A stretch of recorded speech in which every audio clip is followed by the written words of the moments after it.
wants to preserve a system.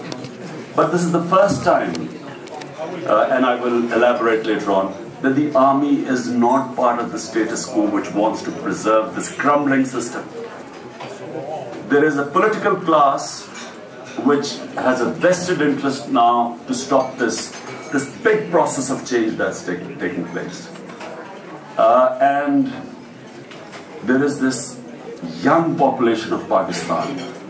40 million Pakistanis will vote for the first time in the history. Out of a total registered vote bank of 90 million, 40 million will vote for the first time. So this is the big vote for change. This is the engine of change which is very visible. And I'll come back to recently what you saw, the long march in Islamabad. It was fueled by this youth population. So the status quo is shakier than it's ever been before.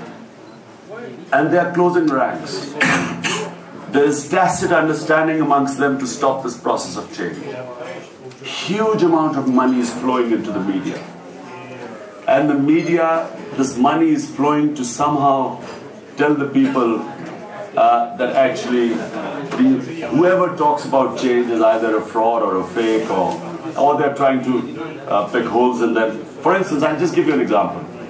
All the major political parties have been in power for the last 5 years. The only party that has been out of power is Tehreek-e-Insaf. But in the last 1 year, if you look at the media, the criticism of Tehreek-e-Insaf, all the political parties combined who are in power, and Pakistan is going through the worst period in its history. According to the Pakistan Economic Survey, never has the condition of Pakistanis been so bad. But if you look at the media, all the parties put together who are sitting in power are criticized less than the one party which is sitting outside Tehreek-e-Insaf. So we face amazing amount of criticism. First they were saying you don't have enough electables, so you can't win an election, so you're irrelevant.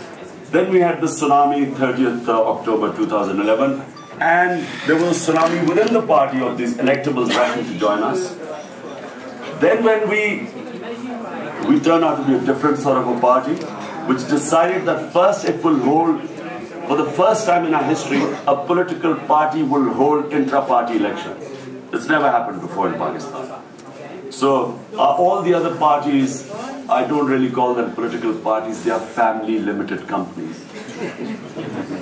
I often ask them, I said, at least hold elections within the family.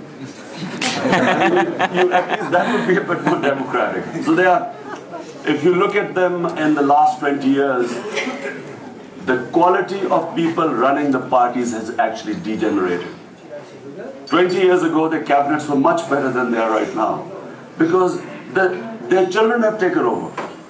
It's like in a family business, the father is training the children to take over from him.